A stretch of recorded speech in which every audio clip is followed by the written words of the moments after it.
Hello, my name is Tom Haidu, and I'm really happy that you're all here to join us to have a conversation with Patrick Flannery, Anton van den Hegel, and Laurie Anderson.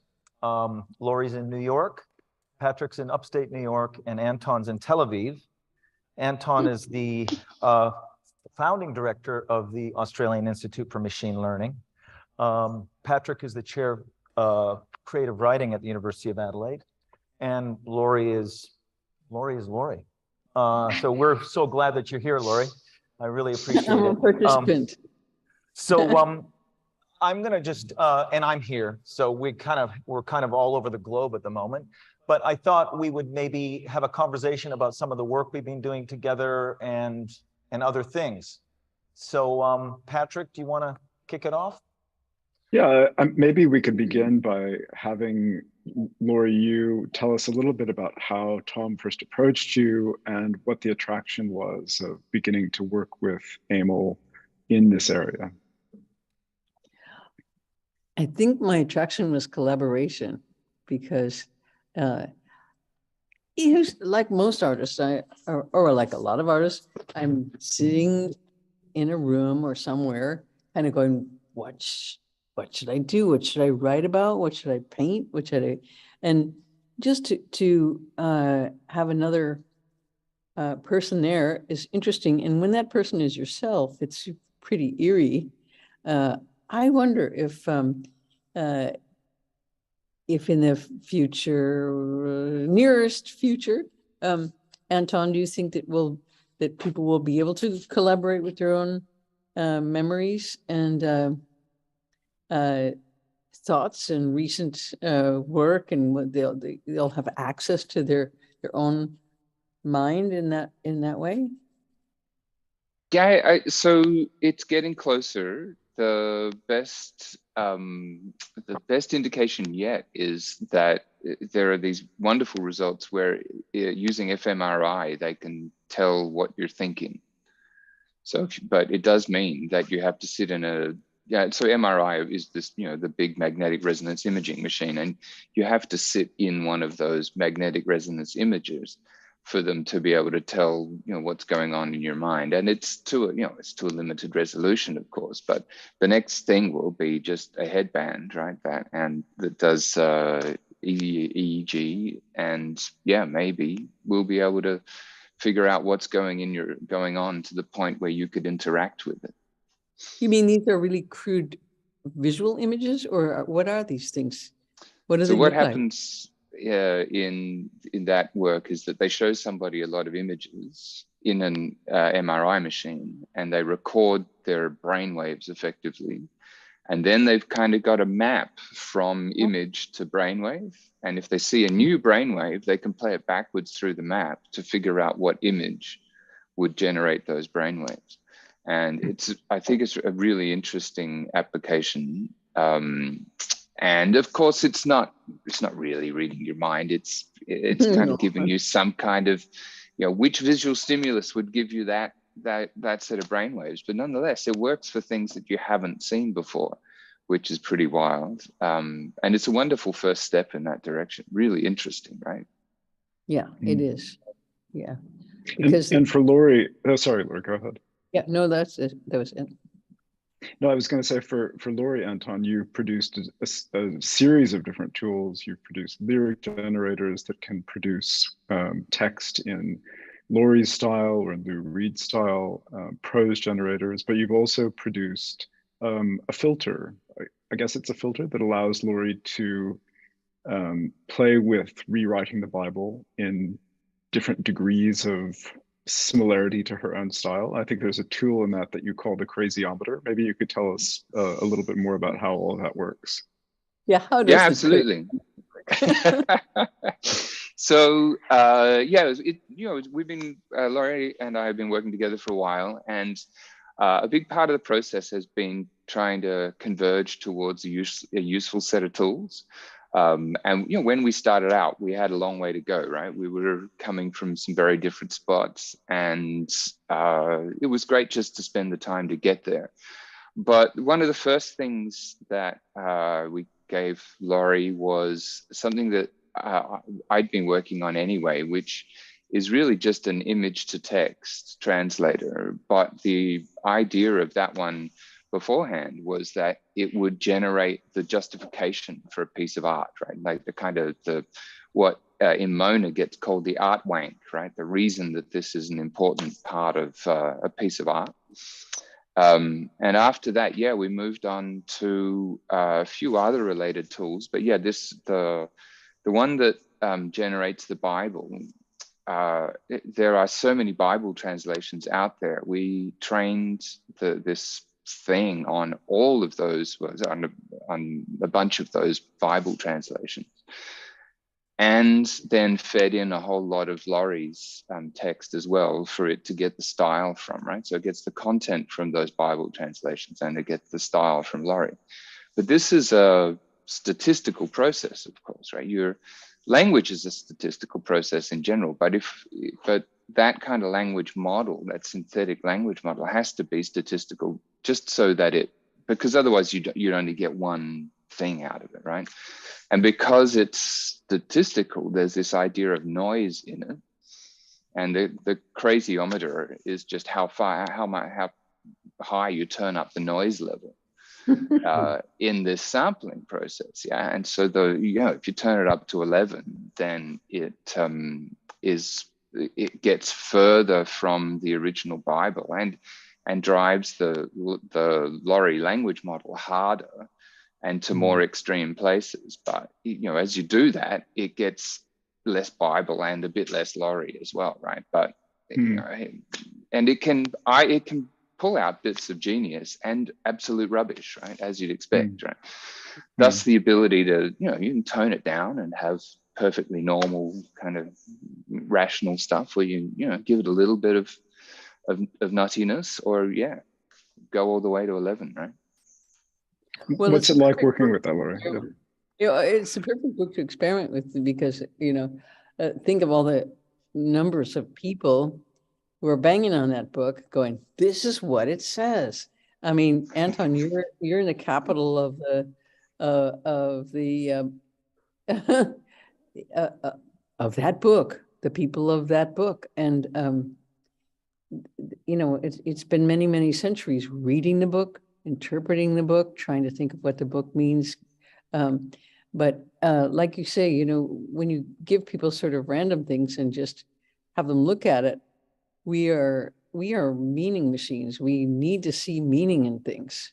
And like you were pointing out earlier, if you paint a funny face on a rock, people are like, oh, that's a talking rock. I mean, we're animators, and we like to have a good conversation, even if it's just with a rock. So it's this, what you've made is, the only problem I have with it is highly addictive. It's just, I kind of can't stop doing it, which is really,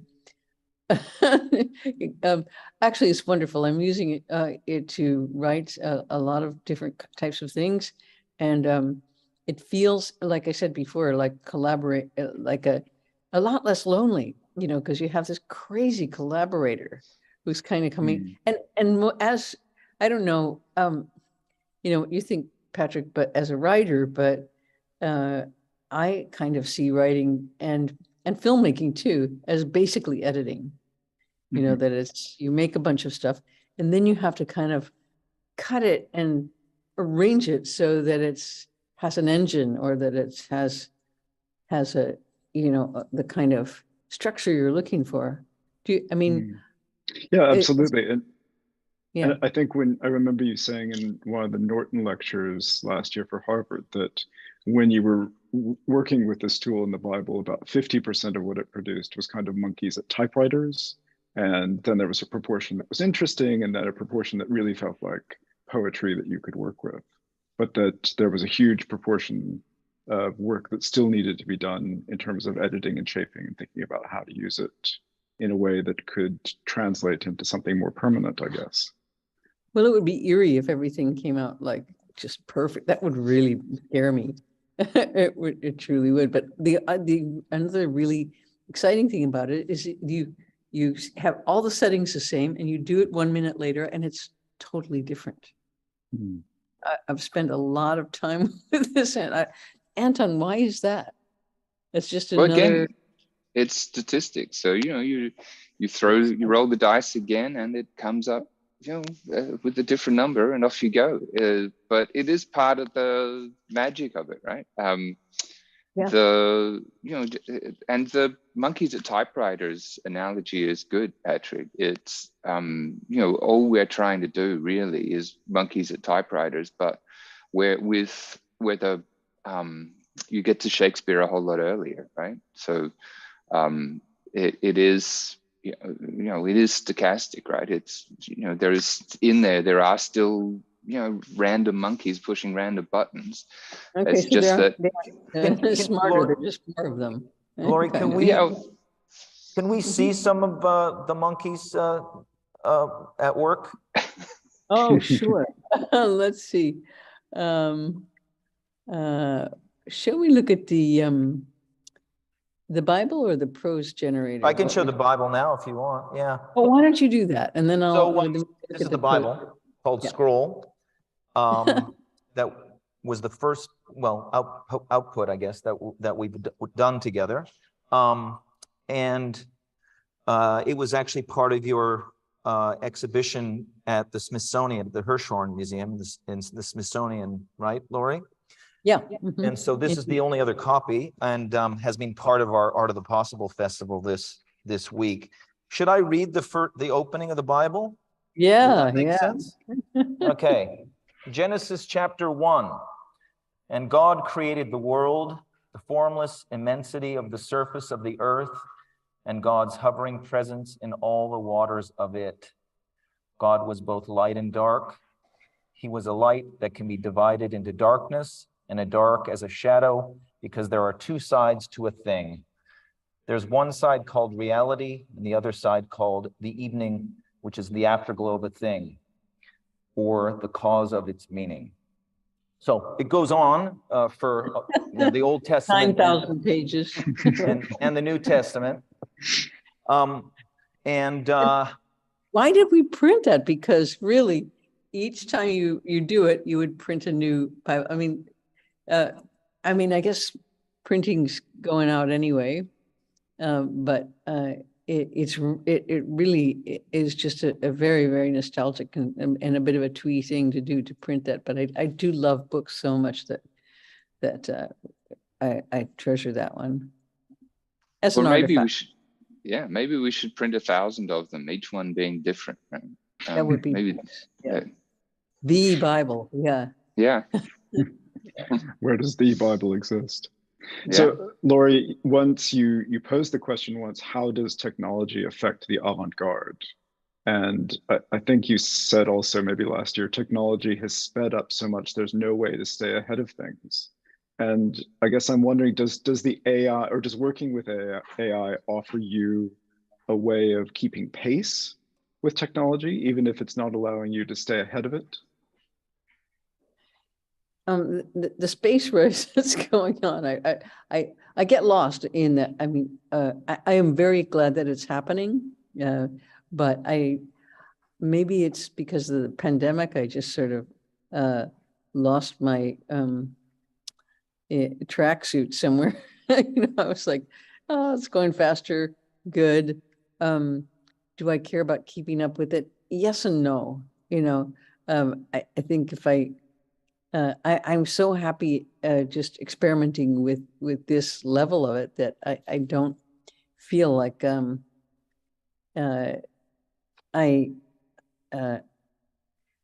know what, that's not true, because because some of the new things that you can do with creating really, really beautiful images, like you were showing some of the things that you were working on, Patrick, with maybe you could show a couple of those which are generated from text, and Sure. go into a pretty wild visual world that you are, I guess, somehow creating, curating, managing. I mean, I also like the role of editor. I don't need to be the originating artist at all. So I'm very happy with, oh yeah, so here they come. Can you describe how this works? Yeah, so this is not using AML technology. It's using technology that has been produced through the organization OpenAI. It's called DALL-E. There's a pun there, of course. And it allows you to plug in text, and it produces usually 4 images in response to that text. So in this case, I gave it the text, androids in a Parisian shop window with a cat outside in the style of Atget. And it gave me that, and that, and that, and that. So it's I guess, Anton, maybe you can describe what it's doing more precisely, but I would assume that it's doing something similar in terms of working from a corpus of images and just knowing what an Atget image looks like, and then trying to build something which is a kind of amalgam of that, and thinking about how we might imagine an android in the late 19th century or the early 18th century. I mean, the early 20th century. Yeah, and it's amazing that it works, really, but it does work much as you described. You just show this thing. That one's been shown billions of images, and the associated text, from web pages. So what OpenAI did was just go and scrape the web for a whole lot of images and their associated text, and it's amazing that the model can learn that mapping from text to be able to generate an image like that. It's called a diffusion model, which is a really interesting way of doing it, where you train diffusion models by, you take an image and you add a little bit of noise, and you teach it how to go from image to image plus a bit of noise. And then you can drive the model backwards. So you start with noise, and it just makes it a little bit more image. And you take that one and you make it a little bit more image. And you just incrementally kind of take the noise out, and you wind up with one of these images. It's a crazy process, right? Really interesting. Yeah, that is. And I think the creation of this kind of thing is, when I think of where we are with diffusion like this at this point in, I'm just thinking back to like the early mid 90s, when those Russian artists, Komar and Melamed, had decided that they wanted to try to create something what they called the most wanted paintings. And so they made hired a PR firm to find out what was the most beautiful painting for the Chinese, the most beautiful painting for the Finns, the French, the South Africans, and they came up with these preferred things. And first of all, they're all landscapes.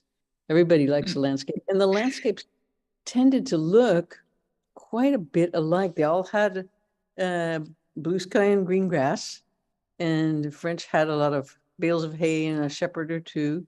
The U.S. had a deer, and so did Australia also had a couple of animals and a historical figure. It was a little bit blurry. You couldn't see exactly who it was, but standing there like, well, and so in trying to find some kind of common visual language is such a fascinating endeavor, but I think those paintings are so these guys are called Komar and Melamed, and it reminds me very much of some of the image to text and text to image things that are going on. Laurie, could we see some? Can you share your screen and let us see some stuff? Sure. I mean, right now what I have is the lyric generator, which is something I use a lot. So I'm going to just, maybe Tom, you could ask someone in the audience to come up with 4 or 5 words, a short phrase or something that we can Sure, let's do that. put in here. And I'm going to share the screen Can right you give us now. a couple of words from the audience? And we're going to put that in the, Okay. Put in art of the possible, Laurie. okay, hang on. We're going to just get to this. Oops, what's that? Oh, that's the something else. Let's go back to that.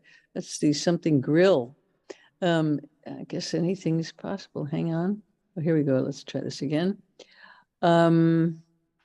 Okay, so the art of the possible. Yeah, art of the possible. Okay, here we go. So the art of the possible.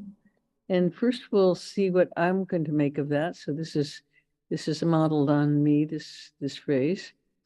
And then we're going to look at a couple other options. I do recognize the language that this is in. Oh, okay, the last thing you said to my friend was, "You're red." And I said, "That's not true.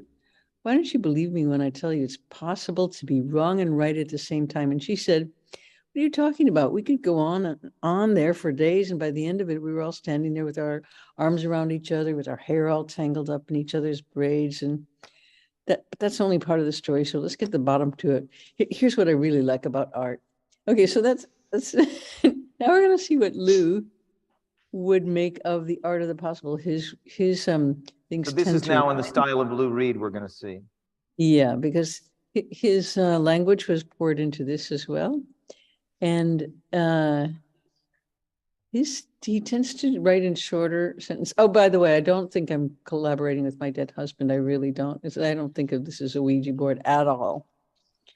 It's just style. And oh, I have a TV, it won't let me be. A school, I'm a fool. Art is the no of my life. Let's go. There's nowhere for us to go. This is the land where there's no place for us to go. We're in the center of all the cities, are at the edges. And if it's true that we exist at all, isn't it possible? Yes, it's possible. How could it not be so? Okay, that's not one of his greatest songs. It's not like Perfect Day. Such a perfect day. Yeah. So let's try something else. Let's try something else. Let's put in okay, here we go. You know, hat, Adelaide, or hat, Adelaide is fine. And something else. Hat, Adelaide, and what? Kitten? Cockatoo. How do you spell cockatoo? Like this? Cocktail. There you go. Cockatoo. Okay, let's see what happens. Okay, so let's I'll give it a crack. Let's see, how do these relate? The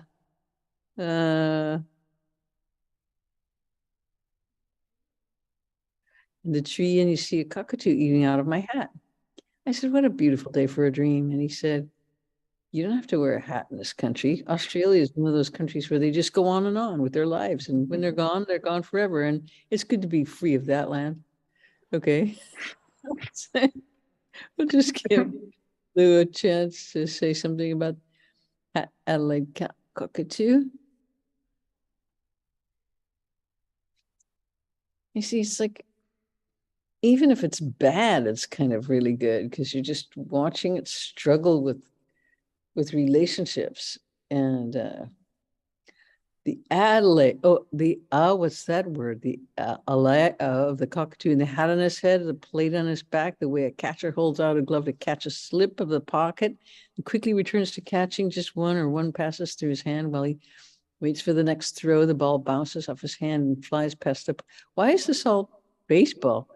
Past the plate before falling softly to the bottom of the pitcher's stand. This strike from the bat of a great. Where did it get baseball? Anyway, so we'll stop this for a moment because, when we talked in the, sorry, go ahead. I also love the image to texting very much, and in this show that I did in Washington, I used it to write some things about some paintings that I made. So it was called the AI Guide to the Weather. The name of the show was The Weather. So it was AI Guide to the Weather. And they were looking at people looking at paintings. So it got kind of far removed, but they were really beautiful things. But the image to poem thing is very beautiful as well, and that works like just dropping something, a picture in, and okay, let's take just to make things silly and complicated. We're going to take one of your things, Patrick, that came up, and we're going to take. Let's see. I should put it on screen share. Oh, yes, here we go. Share the screen. Here's one of your images. And now, oh, did it already do that? It did. Oh my gosh. Okay, it's very quick. I don't know where I'm going anymore. What are you waiting for? You know, it's snowing on the train. And there's two. Well, what do you do? Well, what do you want to do? We've got a cat. Hey, so why don't you come play with your friends? All they have to do is follow through. They'll find you. Just keep your head up high. And when you start to cry, the whole world will see it. So I don't know. I've read better poems, but you know, I'm a gleaner, so I just like to find phrases sometimes. And also I find that in editing these things, if you really do try to make it make sense, it destroys the whole thing, because it's highly developed art of the jump cut, you know, and I find that jump cuts really exciting. Yeah, there are very weird juxtapositions often in the kind of text that it produces. Yeah. That feel like a jump they feel cut. Yeah, they feel radically different to what most writers, I think, would naturally produce. They don't really play by ordinary rules of logic often. Right. Which is really refreshing. Yeah, it is refreshing. And it I guess even if you're gleaning only a tiny percentage of whatever it produces, that's still a kind of kernel of something that's really different and wild, that you can do something. Would you use that to build something larger? So these kind of micro blocks that you put together? Sometimes there's a phrase in there, but generally it's just to shake myself out of my patterns, and because, you know, you can just bore yourself to death with your own style, you know. You're just, and I just find myself sometimes in a conversation, I'm hearing like some really cliched thing, and then I'm like, wait a second, and I realize that it's my voice, and I'm like, I'm the one adding that to the conversation. I'm like, well, you know, we're on automatic so many times, like, hey, yeah, how are you? You know, that that this helps me to break patterns that I try to break, that I'm trying to break anyway. So and it's really it's jarring in a way that I really enjoy. So I do know that it's not an entity. And Anton, maybe you could talk about that case of the sentient being. Yeah. Or, So in the latest language models, they're so good, right? So these things have been trained on billions and billions of pages of text, and they're so good at parroting back sense to us that that people start to take them as being sentient, right? It's the Turing test, right? Turing had this idea that the way that you could tell if something is intelligent is kind of whether or not you could distinguish whether you're talking to a computer or a human. And it turns out that's a really bad idea, but nonetheless, it's we're kind of at that point now where you can have a conversation with these agents, and they can be quite creative, but really mainly what they're doing is just playing forward text that's been written by humans before. And the challenge for us is that humans are such anthropomorphizers, right? That we see sentience, or we see consciousness in so many crazy places, right? We were talking before about if you stick two googly eyes and a smile on a rock, then people will take it home as a pet. Where really the human condition is about overestimating the the amount of sentience there is in most other things. It's a good evolutionary system, right? Like, you're much better off to assume that the leaves are rustling because there is something behind there that might eat you, than you are to underestimate, right? So it's a good kind of biological defense, but nonetheless, we are, as humans, prone to seeing sentience in places where it doesn't exist. And the guy also, who, yeah. Sorry. yeah, and the guy who, one of the guys at Google who was working on these models, convinced himself that it was sentient and got upset when they wanted to switch it off and restart it and do it again, right? And he's wrong. It's not sentient. It's he just got fooled by the same thing that so many other people do, right? Seeing meaning where really it's just words. On the other hand, I mean, I learned language by repeating a lot of words too. So, I had a very similar learning experience, I think. And I think humans do spend a lot of time not just going, is it sentient, but are you a robot? And I think especially in a country now that used to that is so, I mean, the United States now is so incredibly divided. It's not it's an us or them situation. And there's a lot of peering at other people going, are you real? I don't even think you're real. So what AI is doing is pushing at something that is so basic to what's happening now, and not just because of technology, but for a number of reasons that are completely complicated. But when you and of course when you accuse somebody, or when you say no, those people aren't even real, that's the next thing you can do is kill them. That's why you make them unreal. So it's a very what has life and what doesn't is a question that is gnawing at people all the time. I mean, you could fall in love with a horse. I did fall in love with a horse once. I mean, and I know it's not a sentient being of my type, but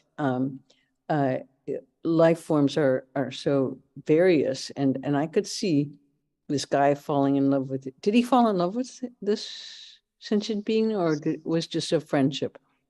All he was saying was that it's alive, right? That it's got so big that it's now alive. He wasn't, he didn't confess. Well, he probably was emotional about it, but he didn't confess any emotion about it. What he confessed was, well, what his position was, that it was sentient and thus shouldn't be switched off. Yeah, that's crazy. Yeah, I'm afraid it is, right? But all of this meaning comes from us, right?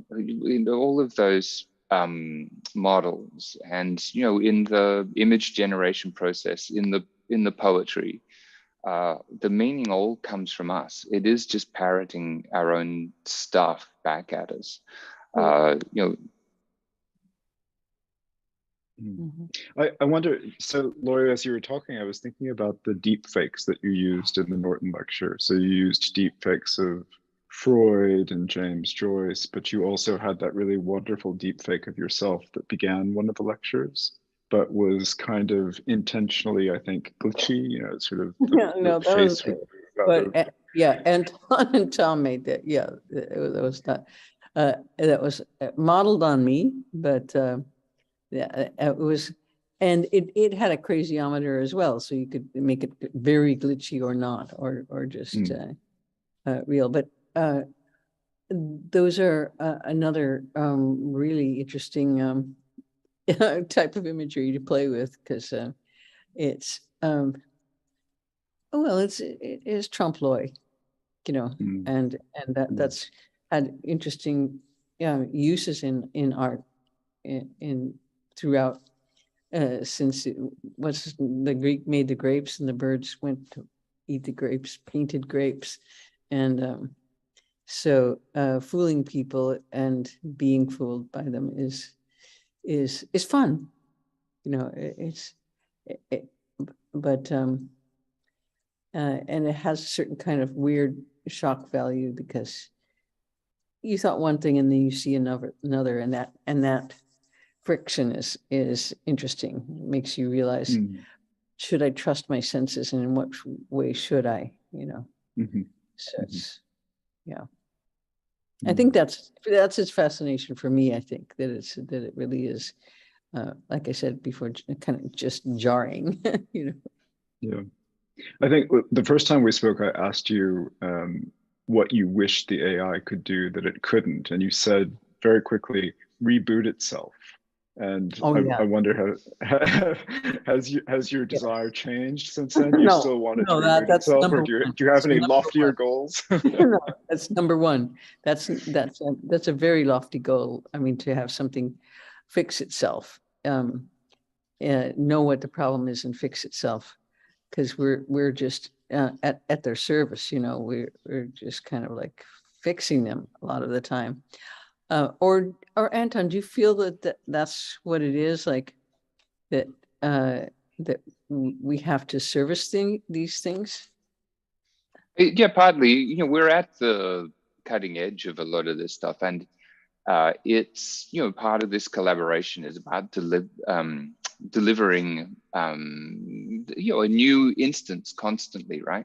So things are inevitably a bit flaky at the cutting edge, but yeah, these big language models now that are capable of having a conversation are actually capable of being programmed pretty much by talking to them in relatively shallow ways, and it does solve that problem up to a point, right? It makes the iteration time so much quicker.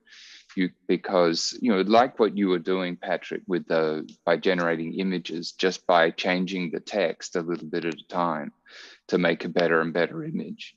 You can now do the same thing with language models. So you could ask the language model to write me a poem about. You could literally say to the language model, write me a poem about a Hat Adelaide cockatoo in the style of Lou Reed, and something will come out, right?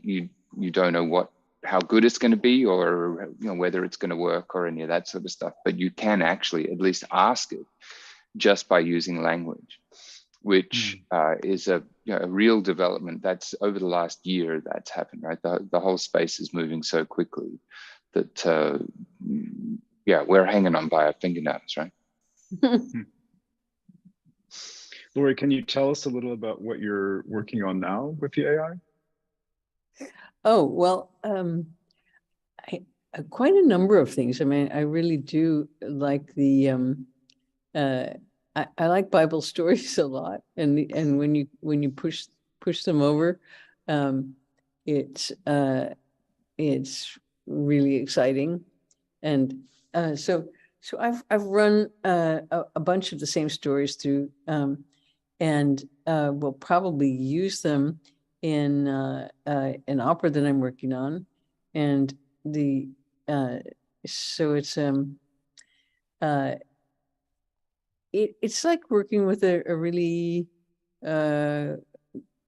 volatile collaborator who has a lot of bad days, and you put something in there, you're like, oh, but you don't have to apologize. They don't have to apologize. There's, and so that part is very exciting. But one of the things you were saying, Anton, was like about how we look for meaning, and I just wonder, in trying to find it in technology, I'm also having a harder and harder time to find it in other realms. Let's say like nature, for example. I mean, I used to think that I had some kind of grip on how things work, and more I feel like I don't understand. I suppose chance, and it's maybe that. Do I have this? Oh yeah, it's right here. This is. I just want to recommend this book. When We Cease to Understand the World. Have any of you read this book? This is a fantastic book. It's by a Chilean writer named Benjamin Labatut, and it's a book about quantum physics, and it's about and so it's really been on my mind lately. I'm trying to think of how it squares with the things that I'm trying to do with this writing thing, because it really takes you to the point of basically confronting a world, a universe, a nature made of chance and without design, of just wild. It's sort of like you just said, you just run a million models through it, and then it just looks at that stuff.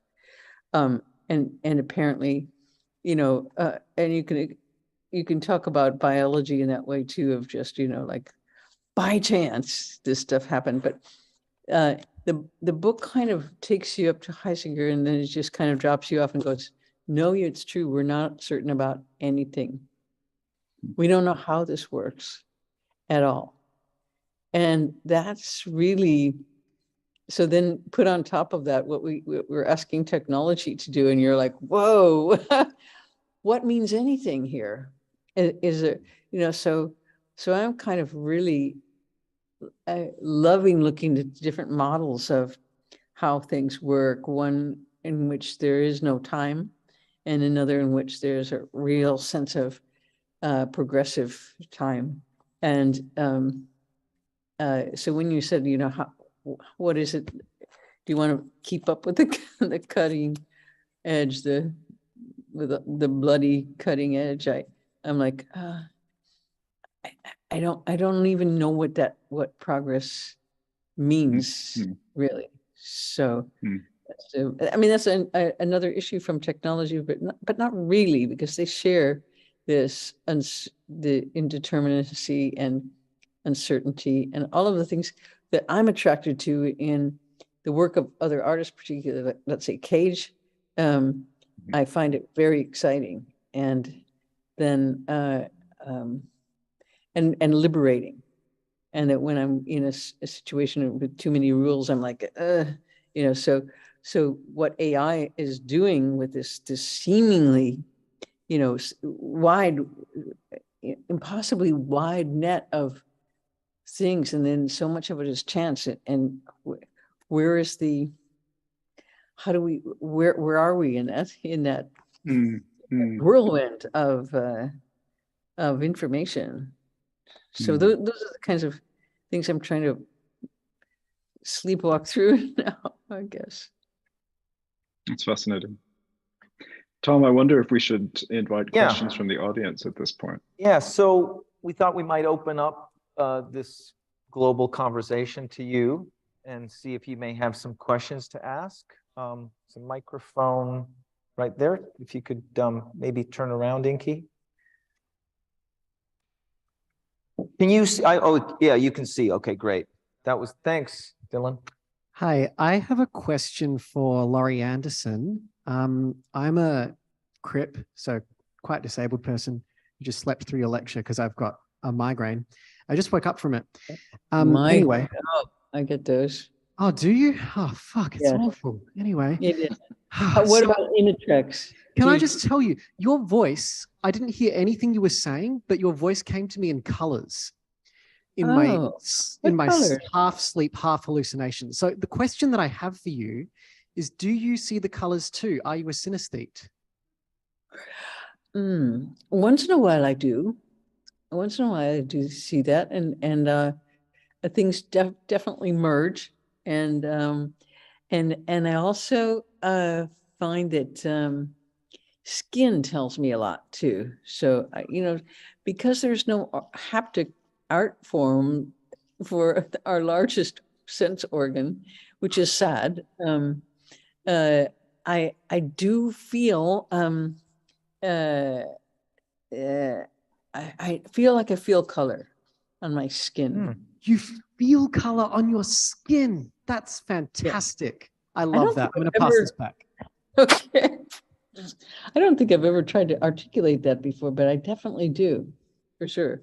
Okay. Anyone else? Yes, thanks. Over here.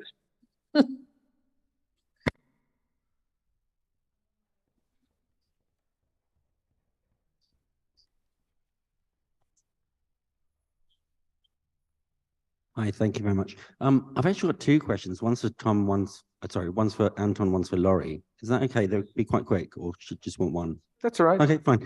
I'll go Anton first. Hi, Anton. What would happen if you entered the complete text of the Bible or scroll into DALL-E? Is that possible? Is there a limit on the? Yeah, it is possible. It's possible? Yeah. Sorry, Anton. Go ahead. The illustrated Yeah, Bible. yeah, indeed. There's no technical reason why you couldn't do it. The only challenge is that you've only got one image coming out, and that image is likely to just try to render the entire meaning of the Bible into a single image, which is would be interesting to do. It would be incredible, wouldn't it? Imagine one image that represented the whole Bible.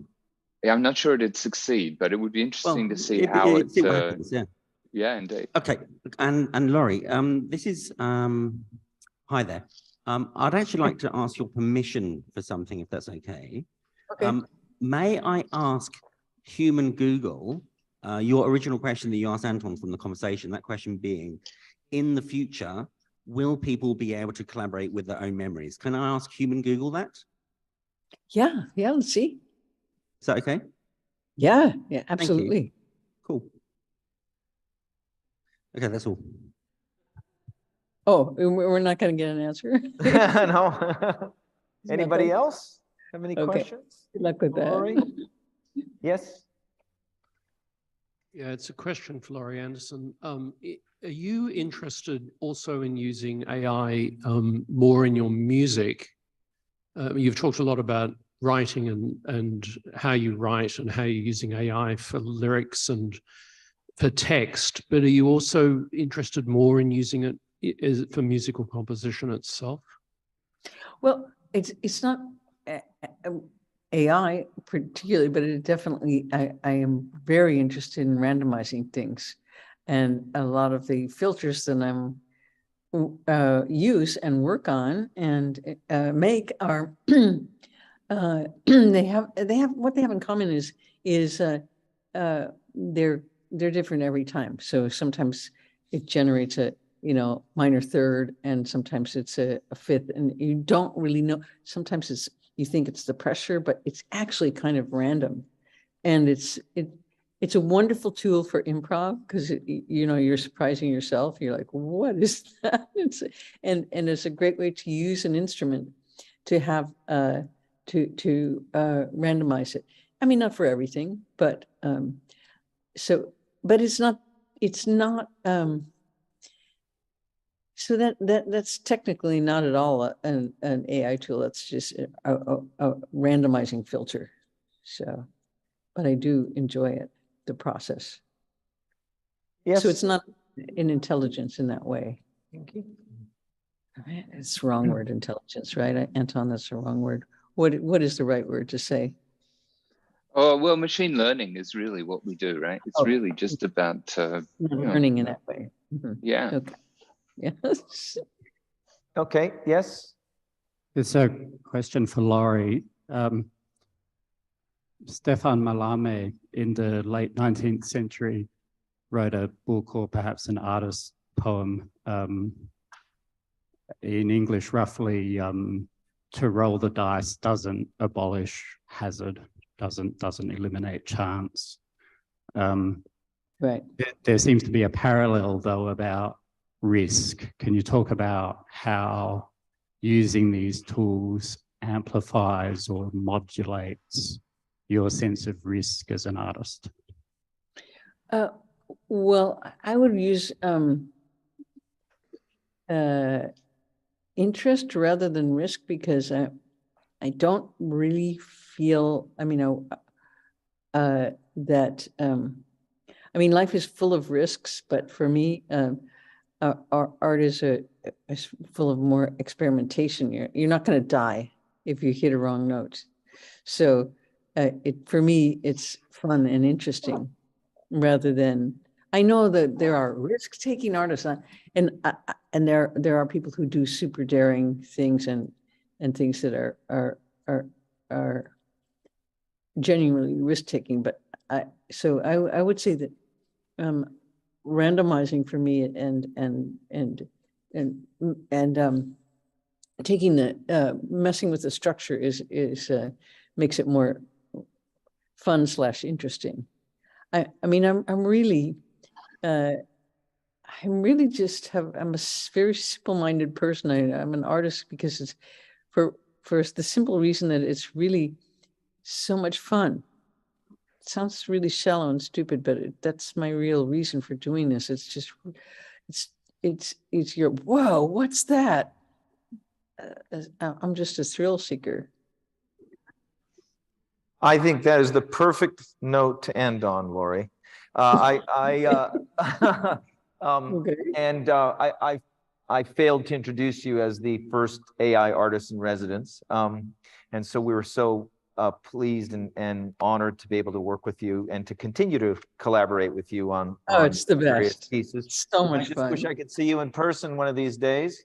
Yeah. But yeah, anyway, I really appreciate Laurie. I know it's quite late there where you are in New York, and Patrick, it's about 11:30 and yesterday. Anton, you're in Tel Aviv. It's getting to be almost 6 o'clock in the morning. So I really want to thank you all for taking the time, and thank you everybody for being here, and we'll connect again soon. Thanks, Tom. Thanks, Tom. Bye, Anton. Bye, Patrick. See ya. Bye. See ya.